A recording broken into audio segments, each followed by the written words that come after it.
Vamos então começar o 24º capítulo, o Espiritismo e as grandes transições.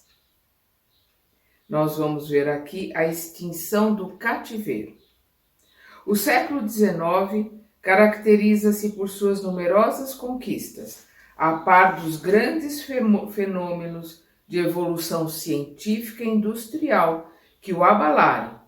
Observam-se igualmente acontecimentos políticos de suma importância, renovando as concepções sociais de todos os povos da raça branca.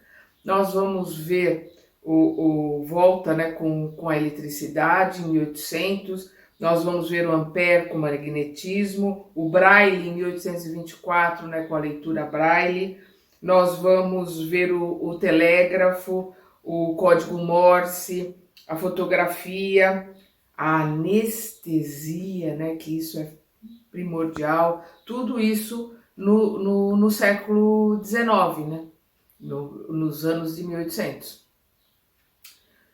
No final dos anos também do século XIX, nós vamos ver o carro. Um desses grandes acontecimentos é a extinção do cativeiro. Cumprindo as determinações do Divino Mestre, seus mensageiros do plano invisível laboram, trabalham junto aos gabinetes administrativos de modo a facilitar a vitória da liberdade. Vamos lembrar que o Brasil foi um dos últimos países a libertar os escravos em 1888 com a Lei Áurea. As decisões do Congresso de Viana, reprovando o tráfico de homens livres, encontraram funda repercussão em todos os países. Em 1834, o parlamento inglês resolve abolir a escravidão em todas as colônias da Grã-Bretanha. Em 1850, o Brasil suprime o tráfico africano. Na revolta de 1848, a França delibera a extinção do cativeiro em seus territórios. Em 1861, Alexandre II da Rússia declarava livres todos os camponeses que trabalhavam sob o regime da escravidão. E de 1861 a 1865, uma guerra nefanda devasta o solo hospitaleiro dos Estados Americanos do Norte na luta de secessão, que termina com a vitória da liberdade e das ideias progressistas da grande nação da América. Então, a Guerra de Secessão começa com os abolicionistas, que são do Norte, e os sulistas, que são escravagistas. Em 1860, o Abraham Lincoln ele é eleito presidente dos Estados Unidos, e ele está trabalhando para a abolição dos escravos, então os estados do sul resolvem se separar do país, que são os confederados. E nós sabemos que Lincoln ganha a guerra, e que acontece a libertação dos escravos. O socialismo. Grandes ideias florescem na mentalidade de então. Ressurgem aí as antigas doutrinas da igualdade absoluta. Aparece o socialismo, propondo reformas viscerais e imediatas. Alguns idealistas tocam a utopia de Thomas More. Vamos lembrar que Thomas More foi o primeiro a usar a palavra utopia, que é o livro dele de mesmo nome, que na cidade de utopia tudo funciona, as pessoas têm lazer, as coisas têm as pessoas têm um plano de felicidade de vida. Por isso que a palavra utopia passou a ser relacionada com fantasia, com ideias de coisas que a gente não consegue alcançar. Então, Thomas More, com seu livro Utopia, é o primeiro a usar essa palavra, e depois a palavra é usada como forma de dizer algo que não se consegue alcançar. Ou a República Perfeita, idealizada por Platão. Nós vamos ver que na República de Platão, a justiça, é a vontade do cidadão de realizar o seu trabalho, de realizar suas coisas, é uma virtude. Então nós vamos ver que ele coloca que existe a justiça relativa, que é a justiça humana, e o anarquismo, que opõe toda e qualquer ideia de hierarquia. onde cada um se governa e responde por si mesmo. Então nós vamos ver aqui alguns idealistas tocam a utopia de Thomas More ou a República Perfeita idealizada por Platão. Fundam-se as alianças de anarquismo, né, e anarquia, nós vamos ver, eu acabei colocando tudo junto, mas a República de Platão vai colocar sobre essa possibilidade do homem trabalhar, dos homens trabalharem juntos, da justiça, né, e que a justiça humana é relativa. E o anarquismo é que é contra toda e qualquer hierarquia. Então, é o que ele coloca aqui. Fundam-se as alianças de anarquismo, as sociedades de caráter universal. Uma revolução sociológica de consequências imprevisíveis ameaça a estabilidade da própria civilização, condenando a destruição mais completa. O fim do século que passou é o cenário vasto. Ele está escrevendo aqui em 1938, então ele está no século XX, por isso que ele diz: o fim do século que passou é o cenário vastíssimo dessas lutas inglórias. Todas as ciências sociais são chamadas aos grandes debates levados a efeito entre o capitalismo e o trabalho. Onde se encontram, porém, as forças morais capazes de realizar o grande milagre da elucidação de todos os espíritos? A Igreja Romana, que nutria a civilização ocidental desde o seu berço, era, por força das circunstâncias, a entidade indicada para resolver o grande problema, né? Esse conflito do capitalismo com o trabalho, né? Todavia, após as afirmativas do sílabo e depois do famoso discurso do bispo Strossmayer em 1870 no Vaticano, quando Pio IX decretava a infalibilidade pontifícia, semelhante equação era muito difícil por parte da Igreja. Então vamos lembrar que em 1870 foi quando, né, o Pio IX declara a infalibilidade papal, e o sílabo foi quando Pio IX, em 1864, cria um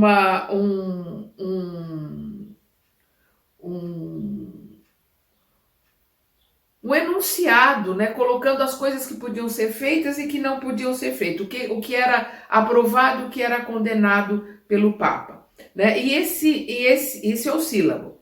Esse discurso do bispo Strossmayer, que foi no Vaticano, né, quando ele coloca, ele é um croata, nasceu em 1815, vai morrer em 1905, né, então ele vive 90 anos, e ele foi contra a infalibilidade papal, dizendo que ele estudou os evangelhos e que nos evangelhos não conta nada, não fala nada nem sobre papa, nem sobre principalmente esse endeusamento do papa, muito menos da infalibilidade papal. E aí nós vamos ver aqui, né, o Emmanuel continua. Aí ele coloca, né, que aí esse bispo foi contra, e aí fica difícil para a igreja realizar qualquer coisa, até porque a ciência começou a mostrar ali o quanto a igreja estava errada.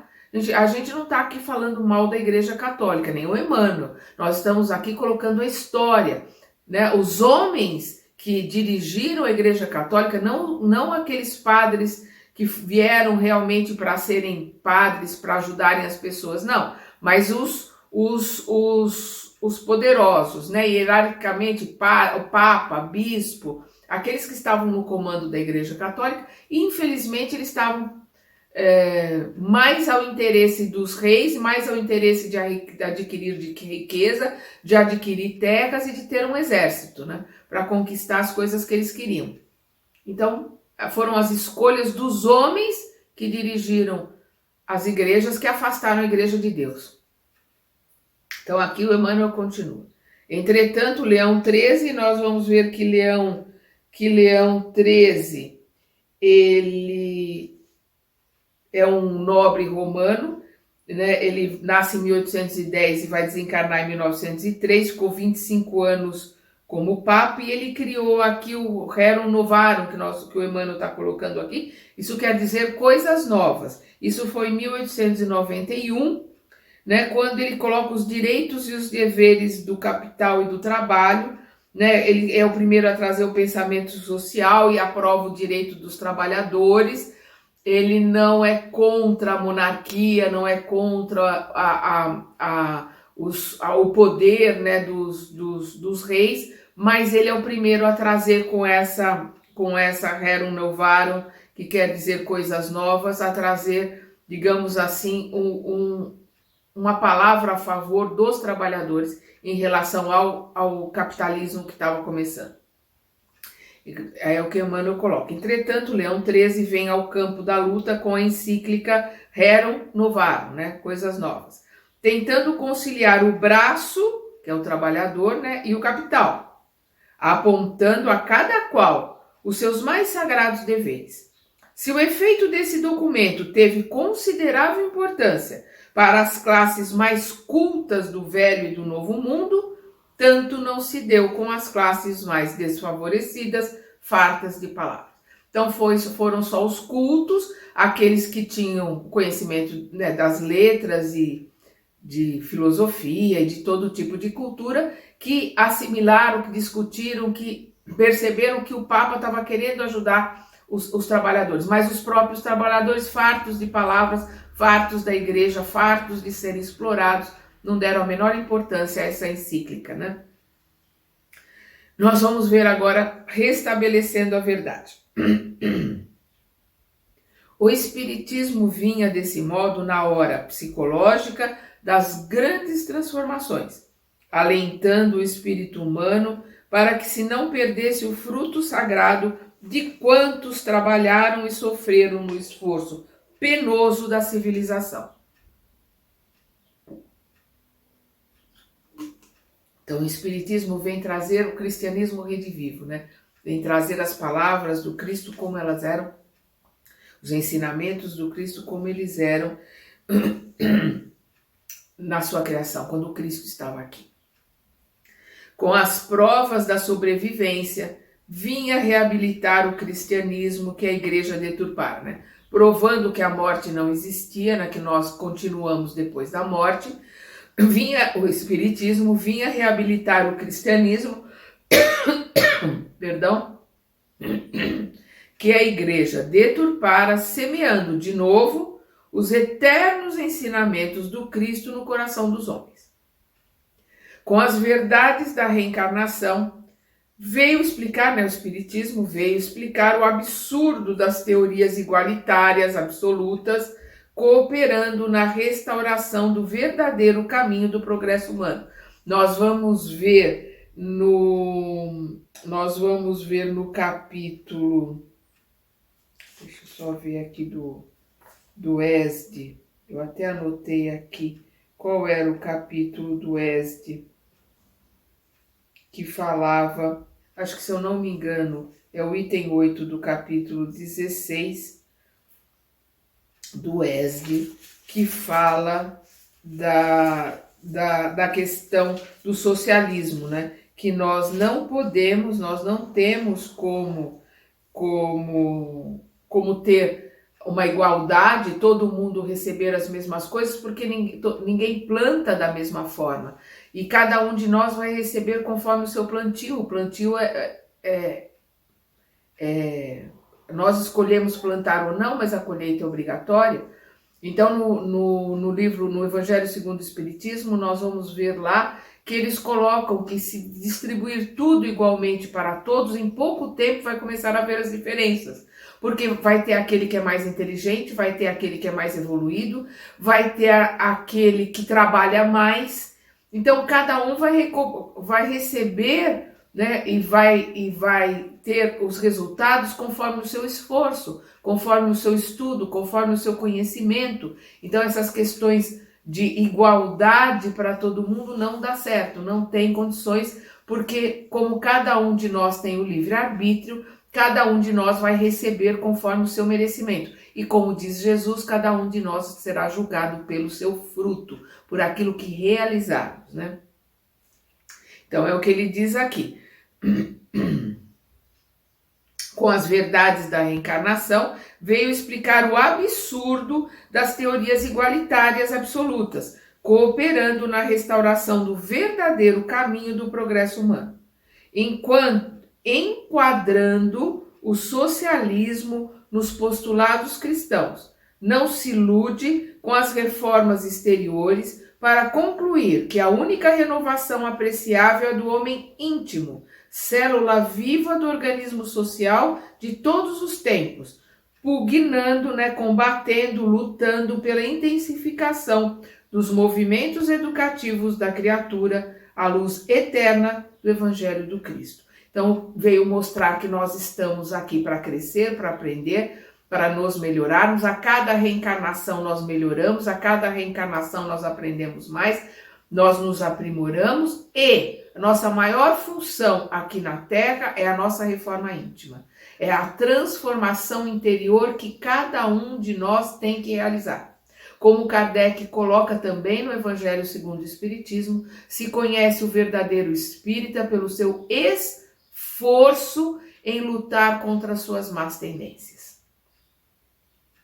Ensinando a lei das compensações, o Espiritismo ensina a lei da causa e efeito, de ação e reação. Cada um vai receber aquilo que enviou para o outro, cada um vai colher conforme o plantio que fez. Então, ensinando a lei das compensações no caminho da redenção e das provas do indivíduo e da coletividade, e estabelece o regime da responsabilidade em que cada espírito deve enriquecer a catalogação dos seus próprios valores. Não se engana com as utopias da igualdade absoluta em vista dos conhecimentos da lei do esforço e do trabalho individual. Nós vamos ver no Livro dos Espíritos, a lei do trabalho, a lei do progresso, a lei de conservação. Nós vamos ver os Espíritos nos colocando sobre todas essas leis e principalmente a questão de que cada um recebe conforme os seus méritos, conforme os seus frutos, se conhece a árvore pelos seus frutos. Não se engana com as utopias, o Espiritismo não se engana com as utopias da igualdade absoluta, em vista dos conhecimentos da lei do esforço, do trabalho individual, e não se transforma em instrumento de opressão dos magnatas. Quer dizer, a Igreja Católica se tornou um instrumento de opressão na mão dos reis, na mão dos poderosos, na mão de quem tinha o poder. E nós vamos ver que, infelizmente, por causa da política, por causa das suas terras, por causa do dinheiro, por causa das concessões que ela tinha que fazer para não perder o dinheiro, não perder as terras, não perder o poder que ela tinha, ela foi fazendo concessões com os magnatas, porque nós vamos ver que no século XIX, em 1800, também surgem as grandes indústrias, começam na Europa, principalmente, depois nos Estados Unidos, a indústria de tecidos, as roupas em larga escala, de livros. Nós vamos ver depois, começando nos Estados Unidos, a fabricação de carro. Então, nós vamos ver as indústrias surgindo e a mão de obra sendo quase que escravizada pelos magnatas. E a igreja não tendo poder e também não tendo possibilidades, porque ela não podia lutar contra o poder, porque ela tinha muito interesse em jogo. E, infelizmente, a igreja se preocupando mais com seus bens materiais, com as suas coisas materiais aqui do mundo, do que com os ensinamentos do Cristo. E lembrando sempre que nós não estamos aqui falando mal da Igreja Católica. Nós estamos aqui colocando a história, o que os homens dirigentes da igreja fizeram. Então, não se transforma em instrumento de opressão dos magnatas da economia e do poder, por consciente dos imperativos da solidariedade humana. O Espiritismo não se transforma, não se permite ser utilizado pelos poderosos, pelos magnatas.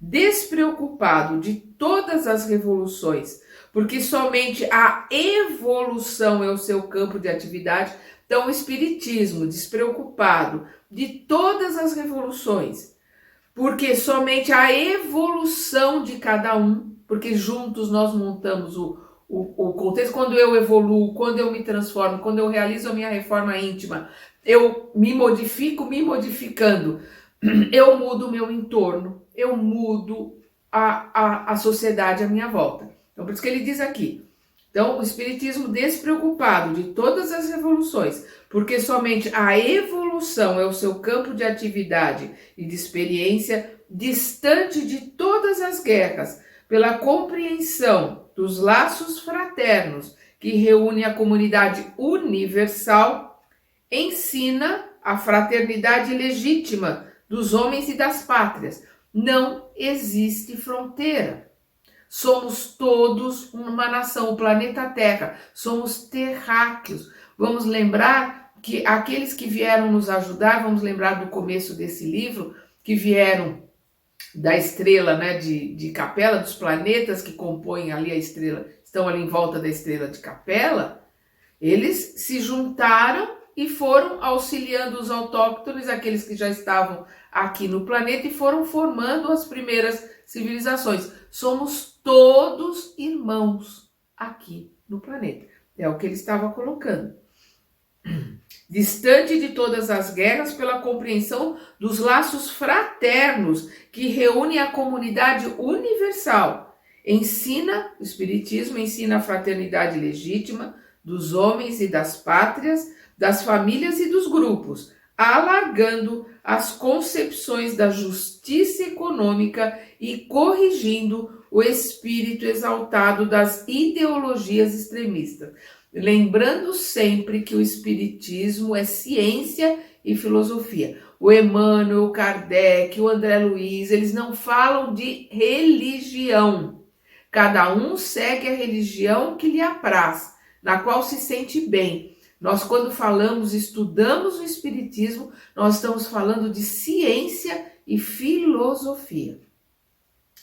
Nestes tempos dolorosos, em que as mais penosas transições se anunciam ao espírito do homem, só o Espiritismo pode representar o valor moral onde se encontre o apoio necessário à edificação do porvir. Ele está falando aqui do século XIX, né? Nós vamos ver ali o final do século XIX com várias guerras, com várias revoluções, começo do século XX, né?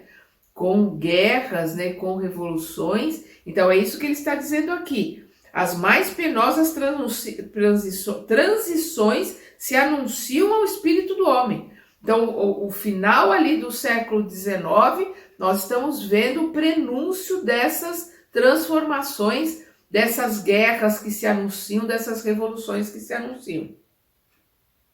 Só o Espiritismo pode representar o valor moral.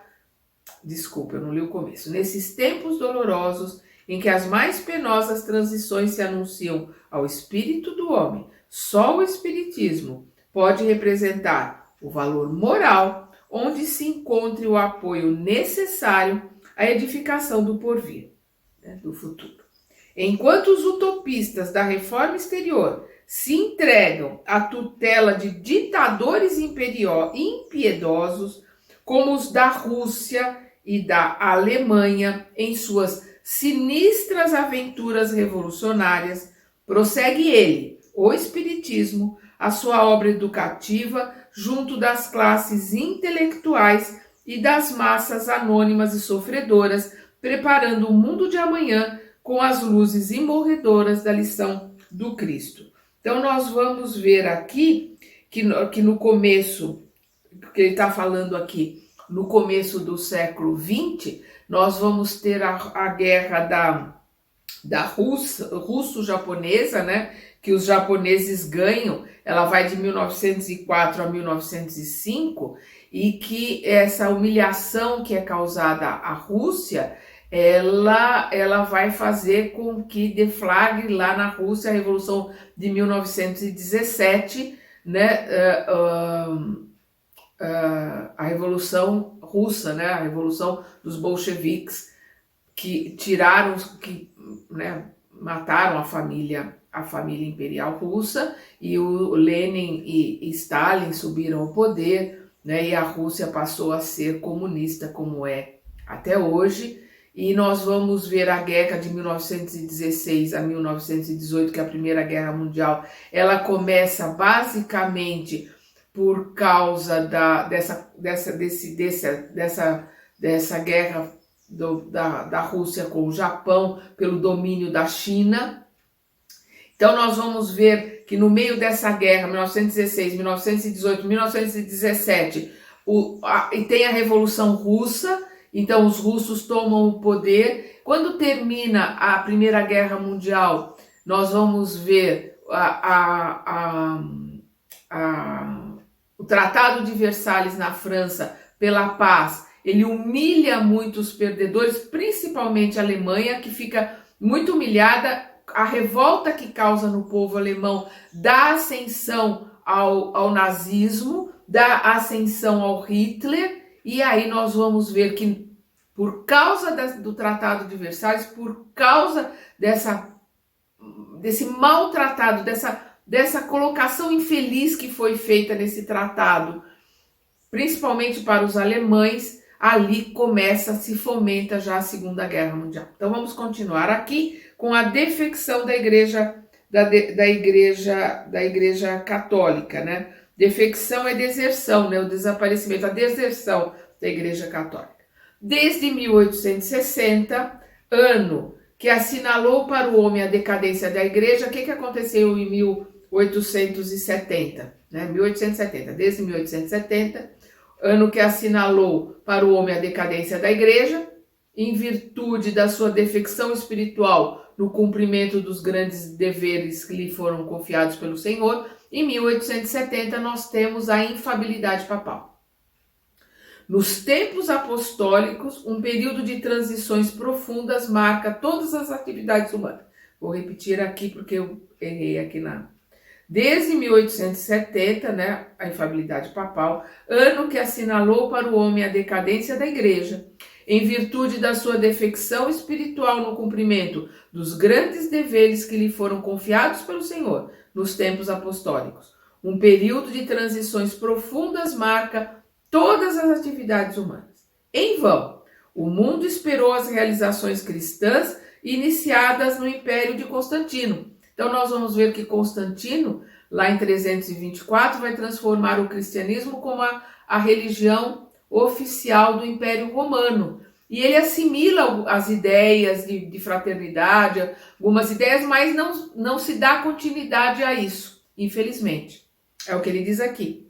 Aliada do Estado e vivendo à mesa dos seus interesses. Quem que é aliada do Estado e quem que vive à mesa dos interesses? A Igreja. A Igreja que se formou após Constantino, a Igreja Católica. Católico quer dizer universal, né? Então era a Igreja Universal Romana. Então, aliada do Estado e vivendo à mesa dos seus interesses econômicos, quer dizer, vivendo pelos interesses econômicos dela, a igreja que tinha terra, que tinha dinheiro, que tinha poder, então precisava se acertar com os imperadores, precisava se acertar com os ditadores, precisava se acertar com os magnatas para não perder as terras e não perder o dinheiro que tinha. Então é o que ele está dizendo aqui. Em vão, o mundo esperou as realizações cristãs iniciadas no Império de Constantino. Aliada do Estado e vivendo à mesa dos seus interesses econômicos, a Igreja não cuidou de outra coisa que não fosse o seu reino perecível, suas coisas da terra. Esquecida de Deus, nunca procurou equiparar a evolução do homem físico ao do homem espiritual. Nunca se preocupou com a evolução espiritual do homem, prendendo-se a interesses rasteiros e mesquinhos da política temporal, né, da política e do poder aqui na Terra, né, desse planeta. É por isso que agora lhe pairam sobre a fronte os mais sinistros vaticínios, né, as profecias, predições, profecias sinistras, né, de grandes males, de perda de poder, de realmente diminuir cada vez mais, né, a sua interferência junto aos homens, embora a gente tenha aí alguns papas, né, principalmente agora no século XXI, que querendo modificar, pedindo perdão, querendo acertar as coisas. Mas é o que ele coloca aqui, né? Os seus mais sinistros vaticínios, né? O seu karma a ser acertado pelas suas escolhas, pelas suas decisões erradas. Aí nós vamos ver as lutas renovadoras. O século XX, então agora nós terminamos o século XIX, vamos entrar nos anos de 1900, né? O século XX começa em 1901. O século XX surgiu no horizonte do globo qual arena ampla de lutas renovadoras. As teorias sociais continuam seu caminho, tocando muitas vezes a curva tenebrosa do extremismo, mas as revelações do além-túmulo descem às almas. As psicografias, né, as psicofonias, o plano espiritual conversando com os encarnados. Então, mas as revelações do além-túmulo descem às almas como orvalho imaterial, preludiando a paz e a luz de uma nova era. Numerosas transformações são aguardadas e o Espiritismo esclarece os corações, renovando a personalidade espiritual das criaturas para o futuro que se aproxima. As guerras russo-japonesa, nós falamos aqui que foi de 1904 até 1905, né, pela China, principalmente pela Manchúria, e a europeia, 1914 a 1918, foi a Primeira Guerra Mundial, foram pródromos, né, foram o início, o começo de uma luta maior, que não vem muito longe, e dentro da qual o planeta alijará todos os espíritos rebeldes e galvanizados, né, amalgamados, unidos no crime. Então, o que ele está colocando aqui? Nós estamos aqui em 1938, o Emmanuel já está colocando, já está alertando aqui sobre a guerra que está prestes a começar. Né? Quando ele diz, né, foram o começo, né, o pródomos de uma luta maior, porque vai vir a Segunda Guerra, que não vem muito longe. Ele está colocando, não vem muito longe. Não vai demorar muito. Ele está em 1938, falta só um ano para a guerra começar. E dentro da qual, né, dessa guerra, o planeta alijará todos os espíritos rebeldes, retirará daqui, né? Irá começar a se livrar, né, a deportar os espíritos rebeldes galvanizados, unidos, né, ali amalgamados no crime, que não souberam aproveitar a dádiva de numerosos milênios no patrimônio sagrado do templo. Então, 2000 anos de ensinamento, aqueles que não conseguiram aprender, aqueles que não se aprimoraram, vão começar a ser retirados da terra. Então, o Emmanuel aqui já está mostrando que, a partir do começo do século XX, já começou o êxodo, já começou nessa saída, a transição planetária, né, já começou a saída daqueles, né, endurecidos no crime, no mal, saindo do planeta Terra. Então a Terra, como aquele mundo longínquo da capela, ver-se-á livre das entidades endurecidas no mal. Então vamos lembrar o começo do livro. O que aconteceu com os planetas que viviam ali em volta da estrela de Capela? Eles ficaram livres dos espíritos que não podiam continuar, porque eles iam passar para a regeneração, e esses espíritos que não podiam continuar, a sua grande maioria vieram para a Terra, foram para outros órgãos, mas a grande maioria, os mais rebeldes, né? Nós somos aqui muito rebeldes, os mais rebeldes, os mais empedernidos vieram aqui para a Terra para nos auxiliar, para auxiliar a Terra a crescer, a se formar, a realizar, e hoje nós estamos no mesmo ponto que estavam esses planetas lá na estrela de Capela. Então, da mesma forma, nós vamos começar a nos livrar também dos espíritos que não vão poder ficar aqui para o começo, quando a Terra começar a entrar na regeneração. Nós estamos em transição. Então, a Terra, como aquele mundo longínquo da Capela, ver-se-á livre das entidades endurecidas no mal, porque o homem da radiotelefonia e do transatlântico precisa de alma e sentimento, a fim de não perverter as sagradas conquistas do progresso. Hoje, com o progresso que nós temos hoje. Se nós olharmos para 1938, que ele está falando aqui de radiotelefonia, transatlântico, está falando dali nós vamos ver o gramofone, nós vamos depois o rádio, né? Depois nós vamos ver televisão, né? E a coisa vai numa progressão geométrica assustadora até os dias de hoje, que nós estamos num progresso científico e tecnológico assustador. Então é o que ele está dizendo aqui. Ficarão no mundo os que puderem compreender a lição do amor e da fraternidade sobre a égide, né, sobre a proteção de Jesus, cuja misericórdia é o verbo de vida e luz, desde o princípio.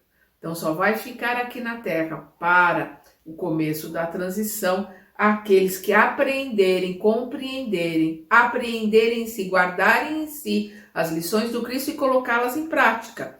É a lição do amor, da fraternidade, né, sob a égide de Jesus, cuja misericórdia é o verbo de vida e luz. A palavra dele o verbo é de misericórdia, é de amor, é de fraternidade, desde o princípio. Vamos lembrar quando ele coloca para os apóstolos, para todos nós, amai-vos como eu vos amei. A gente não tem nem ideia do que é o amor do Cristo, mas ele pede que nós possamos trabalhar para chegarmos um dia a nos amarmos a todos no planeta Terra como ele nos amou. O Emmanuel continua. Época de lutas amargas, desde os primeiros anos desse século, a guerra se aninhou. Época de lutas amargas, desde os primeiros anos desse século, a guerra se aninhou com caráter permanente em todas as regiões do planeta. Então nós vamos ver, né? A Primeira Guerra foi em todas as regiões do planeta, porque isso se chama Primeira Guerra Mundial. A Liga das Nações, então nós vamos ver que a Liga das Nações foi para assegurar a paz, né? Ela se realizou em Versalhes. Nós vamos ver que a Rússia não entrou, os Estados Unidos não entrou, por isso que ela acabou não tendo continuidade, mas a ideia, a colocação da Liga das Nações, que gerou esse Tratado de Versalhes, que foi a paz da Primeira Guerra Mundial, que na realidade acabou fomentando a Segunda, mas nós vamos ver que para frente essa Liga das Nações gerou o que nós temos hoje, que é a ONU, né, a Organização das Nações Unidas. Então, a Liga das Nações, o Tratado de Versalhes, que foi esse da paz da Primeira Guerra, bem como todos os pactos de segurança da paz, não têm sido senão fenômenos da própria guerra, que somente terminarão com o apogeu dessas lutas fraticidas. Por que fraticidas? Porque somos todos irmãos. Aqui neste planeta somos todos terráqueos, somos todos irmãos, e no universo somos todos irmãos, porque somos todos filhos do mesmo Deus.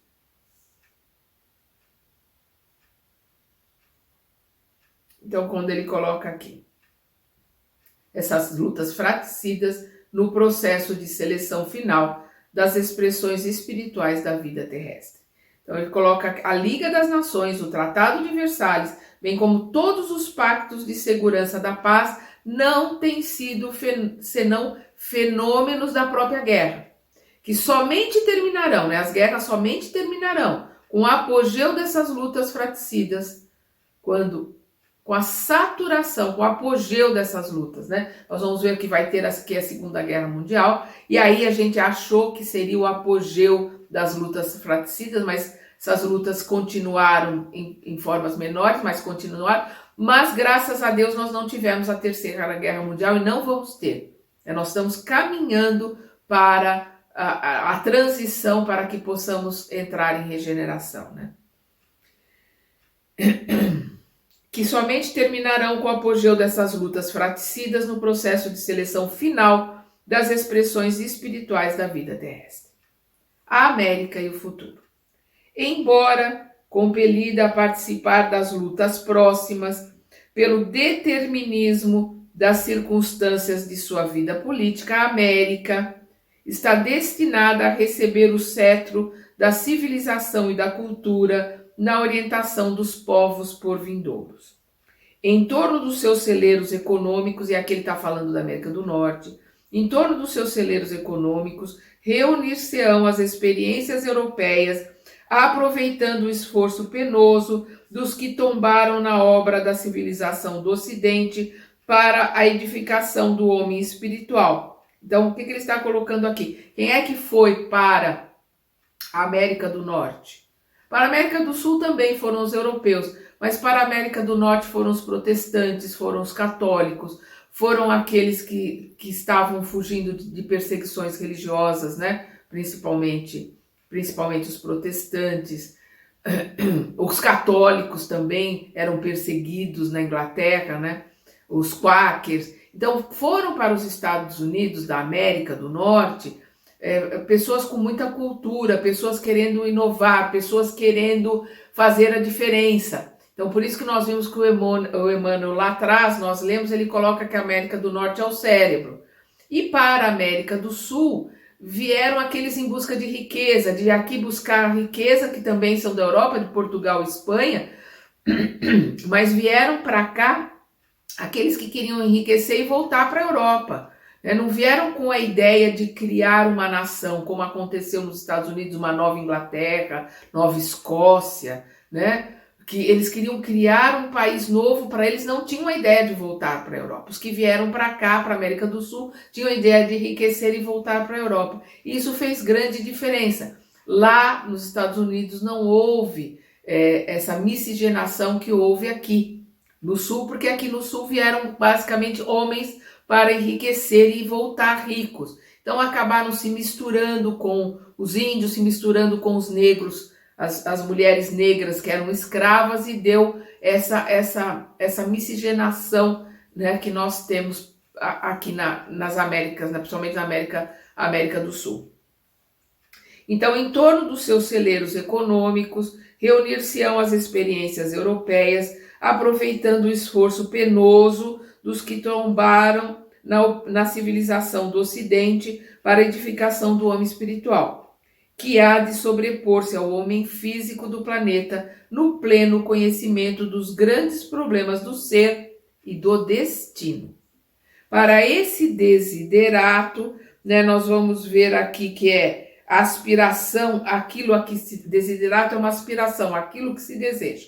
Então, para esse desiderato, para essa aspiração grandiosa, apresta-se o plano espiritual no afã de elucidação dos nobres deveres continentais. Então, para esse desiderato, para atingir esse fim grandioso, apresta-se, o plano espiritual se apressa, né, e se coloca ali em trabalho, no afã, né, na vontade de elucidação dos nobres deveres continentais. Então, nós vimos o Emmanuel colocar o cérebro, o desenvolvimento cultural e científico no norte, e o coração, né, aqui no sul, Brasil, coração do mundo, né, para abrigar todas as raças, todos os povos, né, para se misturar, pátria do evangelho, porque aqui você, falando com um matuto, falando com alguém do campo, falando com uma pessoa que não tenha conhecimento nenhum, ele talvez não saiba quem é Buda, quem é Krishna, quem é Maomé, mas ele sabe quem é Cristo,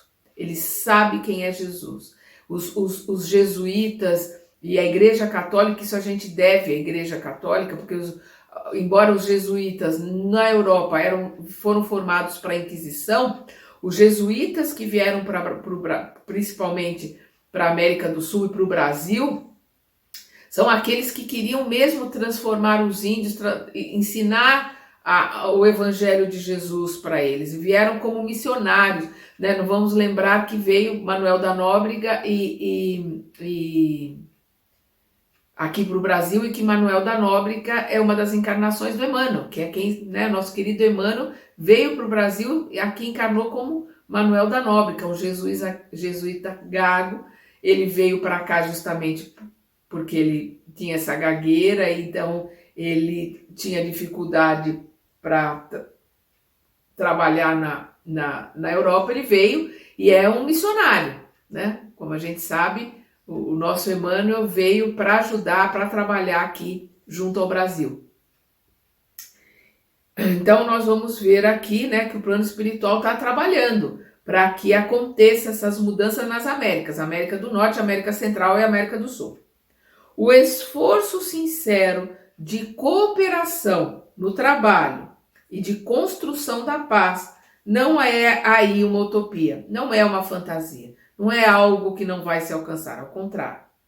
Não? Então, o esforço sincero de cooperação no trabalho e construção da paz não é aí nas Américas, né, uma utopia como na Europa, saturada de preconceitos multisseculares. Então, na Europa, a paz é uma utopia. Na América do Norte, América Central e América do Sul, a paz, a luz, os ensinamentos do Cristo não é uma utopia. Né? É isso que o Emmanuel está colocando. Nos campos exuberantes do continente americano estão plantadas as sementes de luz da árvore maravilhosa da civilização do futuro. Aí, continente americano do Norte, americano central e americano do Sul, né? América do Norte, América Central e América do Sul. E aí nós vamos ver aqui o tópico Jesus. Há no mundo um movimento inédito de armamentos e munições. Até hoje, infelizmente, o nosso país está se armando, né? Com liberação de armas, as pessoas carregando armas, as pessoas se matando por divergência de partido, divergência de time de futebol, divergência religiosa. Então, infelizmente, isso é uma coisa que aconteceu, acontece, e espero que a gente consiga parar com isso, a gente consiga, né, encerrar essa história triste, né, das armas no nosso país. Então, Jesus. Há no mundo um movimento inédito de armamentos e munições. Teria começado nesse momento, né, que ele está dizendo ali no começo do século XX? Não. Ele diz aqui, não. A corrida armamentista do século XX, nós já estamos no 21 e ela continua. Então, a corrida armamentista do século XX começou antes da luta de Porto Arthur, em 1904. O que é Porto Arthur, né, em 1904? Porto Arthur é um porto que era comandado pelos russos na Manchúria, que ali era uma região dominada pelos russos. Os japoneses atacam na surdina porque eles querem conquistar a China, querem conquistar ali a Manchúria, tirar os russos dali e conquistar a China, que é a guerra que ela caminha de 1904 a 1905, né, que é a guerra russo-japonesa. Então, é o que ele está falando aqui. Então, a corrida armamentista do século XX começou antes da luta de Porto Arthur, em 1904. As indústrias bélicas, né, que fazem armamentos, atingem culminâncias imprevistas. Infelizmente, pouca gente sabe, mas o Brasil é o maior fabricante de bombas de fragmentação. Portanto, é o maior vendedor, é o maior fabricante, é o maior vendedor de bombas de fragmentação. As bombas que causam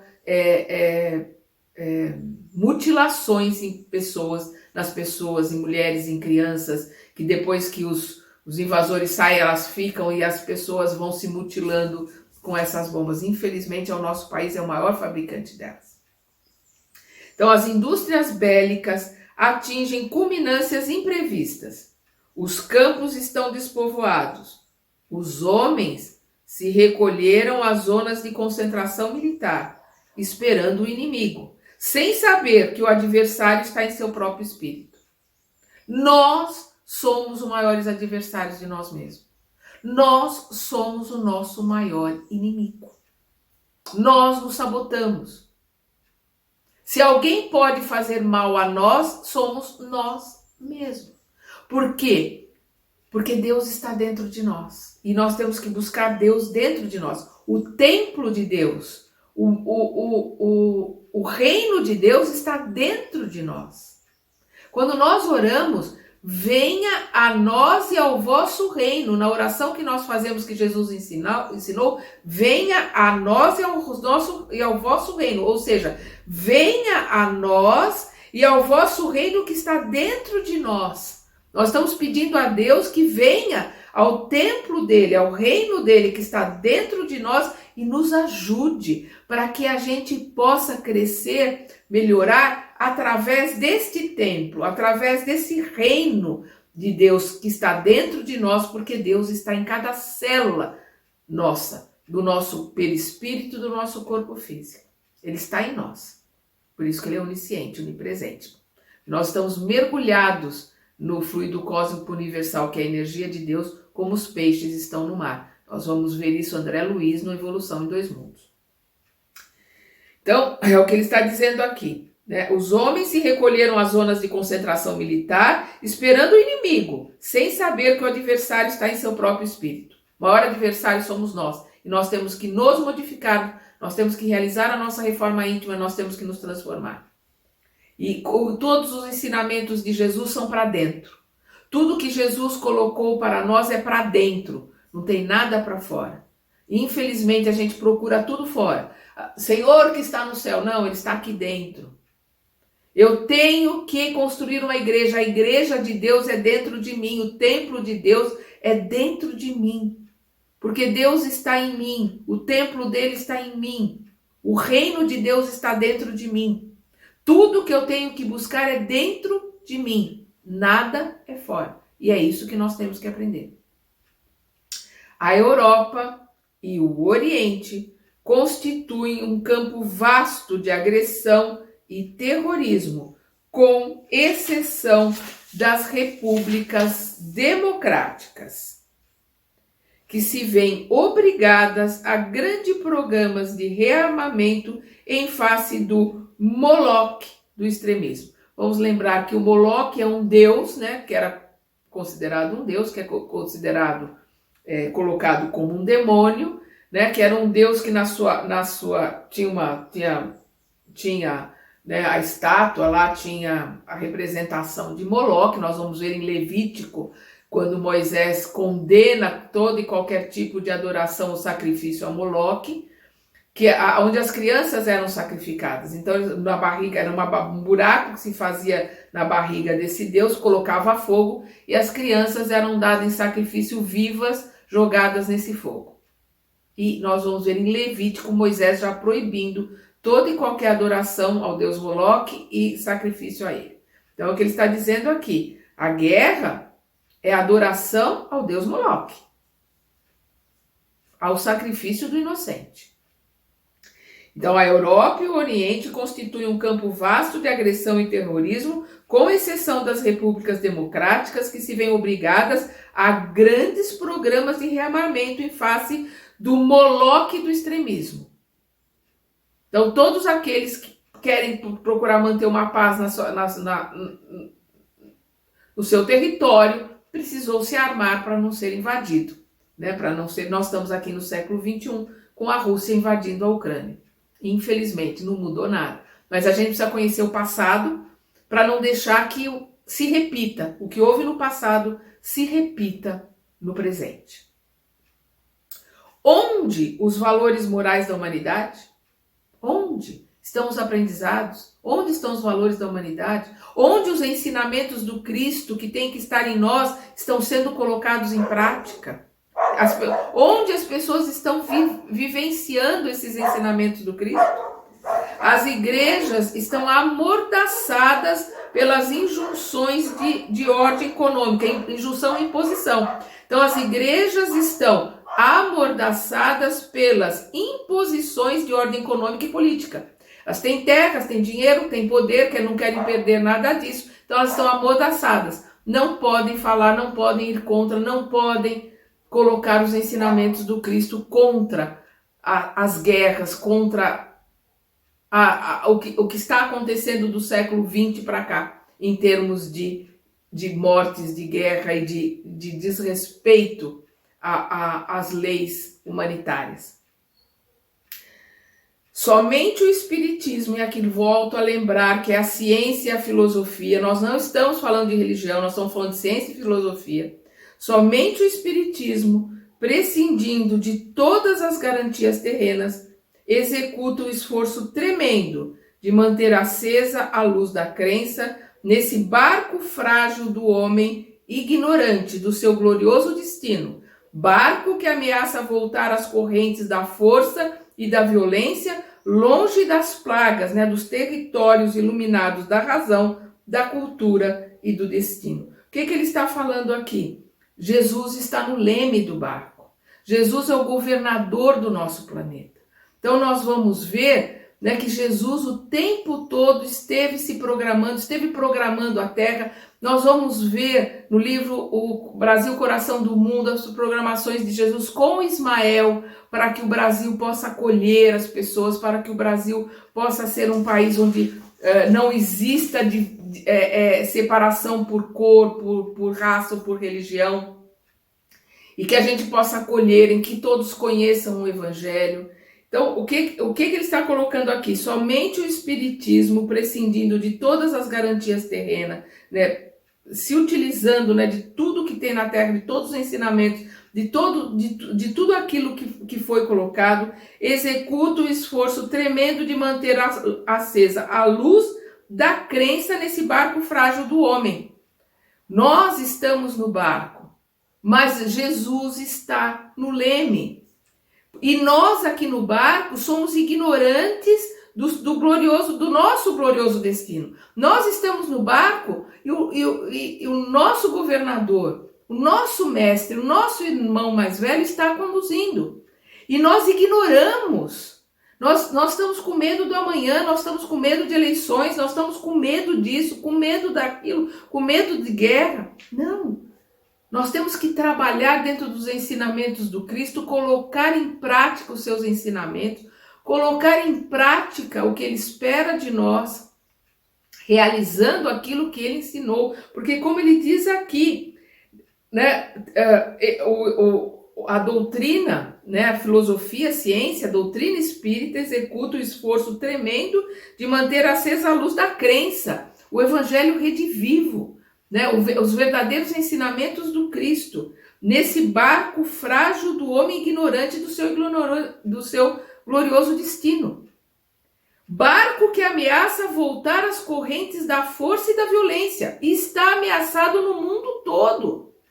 Estava naquela época, porque aqui ele está falando que vai começar a Segunda Guerra Mundial, o barco vai voltar à violência na Segunda Guerra Mundial, e nós estamos aqui no século XXI com esse barco caminhando para zonas de violência com os extremismos.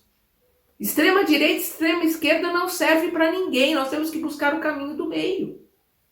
Então aqui, barco que ameaça voltar às correntes da força e da violência, longe das plagas, dos territórios iluminados da razão, da cultura e do destino. Está falando aqui da Segunda Guerra Mundial que vai começar. E aqui nós precisamos entender que se nós deixarmos o barco que nós estamos aqui, que é a nossa encarnação aqui na Terra, que é a nossa obrigação de caminharmos em grupo, de crescermos em grupo, de evoluirmos em grupo, de realizarmos os ensinamentos do Cristo através da fraternidade, da empatia para com o outro, se nós não tomarmos as rédeas, se nós não batalharmos para colocarmos tudo isso em prática, poderemos sim voltar esse barco para, como ele diz aqui, para as correntes da violência, longe dos territórios da razão iluminada e da cultura e do direito. Da capacidade de discernir, de sentar, de trabalhar a paz através da diplomacia, de buscarmos eliminar a fome no planeta, de buscarmos tratar os animais como eles são nossos irmãos, de buscarmos a fraternidade num planeta e nos tratarmos como somos terráqueos, todos irmãos.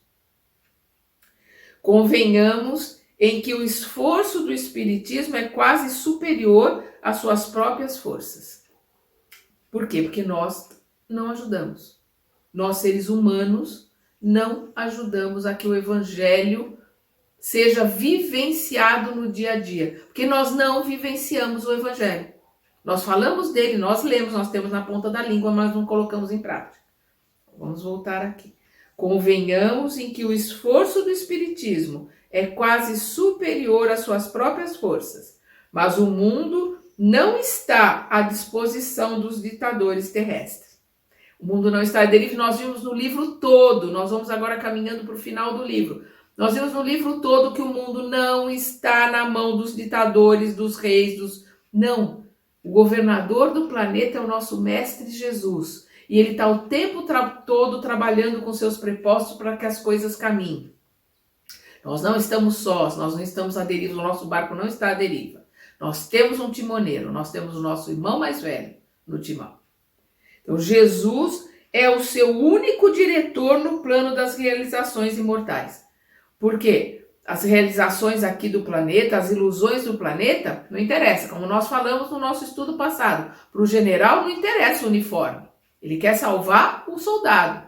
Então, as coisas aqui do planeta são ilusórias. O que Jesus quer é a nossa evolução. A evolução do planeta. É tudo sendo visto a médio e longo prazo. E longuíssimo prazo. Então, Jesus é o seu único diretor. Jesus é o único diretor desse planeta, desse orbe. Então, Jesus é o seu único diretor no plano das realizações imortais. Porque são essas realizações que interessam.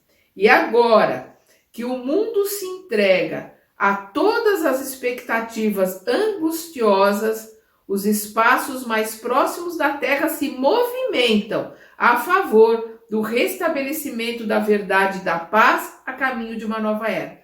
Por que ele está dizendo que o mundo se entrega a todas as expectativas angustiosas? Porque ele está aqui em 1938, em 1938 o nazismo está subindo no poder. Hitler sobe ao poder em 1938. Então ele já está predizendo aqui os anos terríveis que a Terra teria pela frente, porque começa a Segunda Guerra Mundial um ano depois que ele termina de escrever esse livro. Então por isso que ele diz, e agora, 1938... que o mundo se entrega a todas as expectativas angustiosas, os espaços mais próximos da Terra, ou seja, o plano espiritual, os espaços aqui próximos da Terra, os outros orbes, né, mandando emissários, né, o plano espiritual preparando os missionários, programando, é isso que ele está dizendo. Né, os espaços mais próximos da Terra se movimentam a favor do restabelecimento da verdade e da paz a caminho de uma nova era. A era que hoje nós sabemos que nós vamos poder entrar, que é da regeneração. Então ele está falando aqui, a nova era começa depois do término da Segunda Guerra Mundial. E nós vamos ver que no Pinga-Fogo de 1971, 1971, eu assisti esse Pinga-Fogo inteiro, de 71, de 72, nós vamos ver que o Chico, né, coloca que o Emmanuel estava dizendo para ele que se não houvesse nenhuma guerra, que houve uma reunião no plano espiritual, né, no dia 29 de julho de 1969, quando o homem pisou na Lua, houve uma reunião no plano espiritual com os Cristos planetários, e Jesus, como Cristo, governador da Terra, pediu em favor da Terra. Porque os outros Cristos, os planetários, né, estavam preocupados com os seus planetas, com um povo rebelde bélico, como o nosso, saindo da Terra e chegando na Lua. Aí o Emmanuel conta lá nesse Pinga-Fogo que Jesus pede 50 anos de moratória. Né? 1969 terminou em 1919, em 2019, era 1969, 50 anos, terminou 2019. Que se nesses 50 anos não houvesse guerras, né, assim, guerras mundiais, não houvesse uma terceira guerra mundial, não houvesse eventos extremamente fratricidas, que a Terra começaria a se modificar para começar o trabalho para entrar na regeneração. E graças a Deus, nós chegamos em 1919 sem a Terceira Guerra Mundial, e nós começamos o nosso trabalho, né, um afã, um trabalho mais, digamos assim, acelerado, para que a gente possa passar essa transição para chegar na regeneração. Então a gente sente o tempo acelerado, nós tivemos, como o Chico colocou, que passando esses 50 anos nós teríamos um desenvolvimento científico e tecnológico nunca visto na humanidade, e está comprovado. Nós estamos vivenciando um desenvolvimento científico e tecnológico nunca visto. E nós caminharemos para a transição, a nossa transição caminhará para a regeneração. Então, isso foi colocado lá em 1971, né? 2019 nós já vimos que, graças a Deus, passamos, estamos nesse desenvolvimento tecnológico, estamos caminhando para a regeneração, estamos na fase mais difícil, que é a da transição, que é aquela fase de quebrar os ovos. Nós não temos mais ovos, está tudo quebrado, mas nós também não temos omelete. Então nós precisamos entender. Metaforicamente, eu costumo colocar que o que é a transição? Nós vamos sair do primeiro andar para o segundo andar. Então nós estamos subindo, evoluindo. Só que nós já encaixotamos tudo, nós já fizemos toda a nossa mudança e nós temos uma caixa imensa de lixo. E para este segundo andar que nós vamos, nós não podemos levar esse lixo. E a gente não pode jogá-lo fora.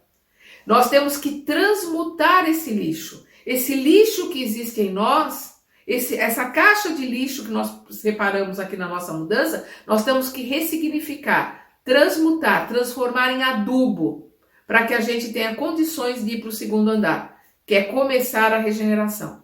Nós vamos ver o capítulo 121 do livro Pão Nosso, o Monturo. Nós vamos ver lá uma passagem de Lucas, se eu não me engano, 14:35, onde o Emmanuel, explicando essa passagem, ele ressignifica, o Monturo ressignifica o lixo, colocando que nós temos que transformar o lixo que existe em nós em adubo, para adubarmos o terreno novo, da nova semeadura. Então, a gente tem que transformar todo esse lixo em adubo, para podermos levá-lo para o segundo andar e usarmos esse adubo para a nova semeadura. Aí nós vamos poder ir para o segundo andar e começarmos a regeneração. Então, espíritos abnegados e esclarecidos falam-nos de uma nova reunião da comunidade das potências angélicas do sistema solar, da qual é Jesus um dos membros divinos. Vamos lembrar o que o Chico contou, né? Olha o que o Emmanuel está falando aqui. Da qual é Jesus um dos membros divinos. Reunir-se-á de novo a sociedade celeste pela terceira vez na atmosfera terrestre, desde que o Cristo recebeu a sagrada missão de abraçar e redimir a nossa humanidade, decidindo novamente sobre o destino do nosso mundo. Porque Jesus criou o planeta e quando que ele abraçou para redimir, né? Redimir é reparar, reabilitar a nossa humanidade. Primeira vez, quando ele trouxe os capelinos para cá, para ajudar o planeta a se desenvolver. Segunda vez, quando ele mesmo veio nos reabilitar, nos redimir, nos ajudar a crescer, nos mostrar o caminho, nos trazer o amor, a segunda revelação. Primeira de Moisés, segunda revelação do Cristo. A terceira, o Consolador prometido. A doutrina espírita, ciência e filosofia. Então, o que o Emmanuel está colocando aqui, isso aqui é 1938, nós vamos ver o Emmanuel confirmar em 1971, lá no Pinga Fogo, dizendo que houve essa reunião em 1969 e que nós teríamos até 2019 a chance para nos acertarmos, para continuarmos para a regeneração, e hoje sabemos que estamos continuando para a regeneração. Que resultará desse conclave dos anjos do infinito? Deus o sabe. E graças ao Emmanuel, graças ao Chico, nós temos que dar graças ao Chico. Porque o Chico é um missionário que, colocou a vida dele de lado, que não viveu para nos trazer conhecimento, viveu para nos trazer a obra do Emmanuel, a obra do André Luiz, do Neo Lúcio e de tantos outros. Nós vamos ser muito gratos ao Chico. E nós, né, aqui em 1938, ele pergunta: que resultará desse conclave dos anjos do infinito? Deus o sabe. 1971, Emmanuel, através do Chico, no Pinga Fogo, colocando qual foi o resultado desse conclave. Nas grandes transições do século que passa, aguardemos o seu amor e a sua misericórdia, porque Jesus é puro amor e pura misericórdia. E ele é o nosso governador, ele está dirigindo os caminhos, nós temos que ficar tranquilos, porque ele está no leme, nós com o nosso livre-arbítrio saímos do caminho, a gente bagunça o barco, quase vira o barco, mas ele bota no eixo, ele coloca de novo. Nós estamos vendo nesse livro o tempo todo ele reacertando todas as coisas, e ele está no comando, e ele está nos assessorando para que nós possamos evoluir, para que nós possamos nos modificar, para que nós possamos fazer a nossa reforma íntima, para que nós possamos nos transformar. E nos transformando, nós transformamos o nosso entorno. E todos nós juntos, transformados, transformaremos o planeta. Entraremos na regeneração e caminharemos por ela. E assim, no nosso próximo estudo, nós veremos o Evangelho e o futuro.